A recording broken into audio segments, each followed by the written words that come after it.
អ្នកទាំងអស់គ្នាដឹងបរោះចូលចិត្តនារីដែលទុនខ្សោយអត់អ្នកឯងធ្វើខ្លាំងចិត្តបរោះអត់មានមោទនភាពទេខ្ញុំចង់ប្រាប់កលឹះមួយនេះបើចឹងចង់ខ្លាយជាម្ចាស់ស្ត្រីរបស់ប្តីទៅធ្វើជានារីដែលទុនខ្សោយកុំរឹងមាំពេកកុំចេះដឹងពេកដល់បើសិនជាយើងធ្វើខ្លាំងពេកគេនឹងមានអារម្មណ៍ថាគេអត់មានន័យគេអត់មានន័យអញ្ចឹងគាត់លេងមានមោទនភាពលើខ្លួនឯងហើយបរោះខ្ញុំចំណាំមើលនៅពេលដែលតំណាងខ្ញុំនៅពេលដែលគាត់រស់ស៊ីមានបានប្តីចាប់ផ្ដើមអន់ចិត្តអីព្រោះប្រពន្ធមើលទៅរៀងរឹងមាំតែខ្ញុំបរៀនគាត់អត់ឲ្យជាន់ប្តីអូនកូនមានលុយអត់អាចជាន់ប្តីបានទេខ្លួនឯងត្រូវការប្តីដើរទៅជាមួយដឹកដៃទៅមួយគ្នាអញ្ចឹងអ្នកដែលនៅក្បែរកូនបំផុតគឺប្តីអញ្ចឹងកូនឯងកុំខ្លាំងពេកកូនឯងធ្វើជានារីទុនខ្សោយនៅមុខប្តីបានទេនៅចំពោះសង្គមខាងក្រៅកូនឯងរឹងមាំចាស់តែនៅចិត្តប្តីរៀងទុនខ្សោយបែបញាក់ញក់ប៉ាចាជួយនេះជួយនោះបើប្រុសណាក៏ចូលចិត្តសម្ដីផ្អែមហើយខ្ញុំនិយាយមួយគាត់សឹកប៉ាចាខ្ញុំមិនដែរនិយាយអីអសរੂដាក់គាត់ទេប៉ាចាខ្ញុំនិយាយចានិយាយទៅគឺ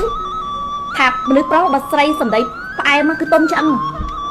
លះបង់មនុស្សប្រុសអ្នកទាំងអស់គ្នាជឿអត់លះបង់គ្រប់យ៉ាងដើម្បីប្រពន្ធដើម្បីមនុស្សដែលខ្លួនស្រឡាញ់តែសុំម្នាក់ហ្នឹងទុកគេជាហ៊ីរ៉ូសុំម្នាក់ហ្នឹងទុកបុរសម្នាក់ហ្នឹងជាហ៊ីរ៉ូអូនិយាយទៅជាហ៊ីរ៉ូអ្នកកុំខ្លាំងពេក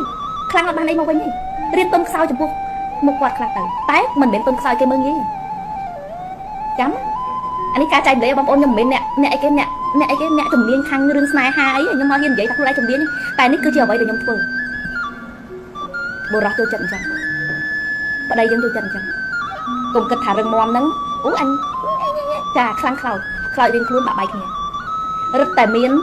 ធ្វើខ្លួនឲ្យប្តីមានអារម្មណ៍ថាគាត់ជាហ៊ីរ៉ូមិនមនុស្សប្រុសក៏អន់ចិត្តមែននៅពេលដែលស្ត្រីរកបានលុយច្រើនជាងនៅពេលដែលស្ត្រីចាប់ផ្ដើមខ្លាំងជាងគាត់ចាប់ផ្ដើមមានអារម្មណ៍ថាចុំអញអត់បានការអញអត់មានលុយគាត់ពោលចិត្ត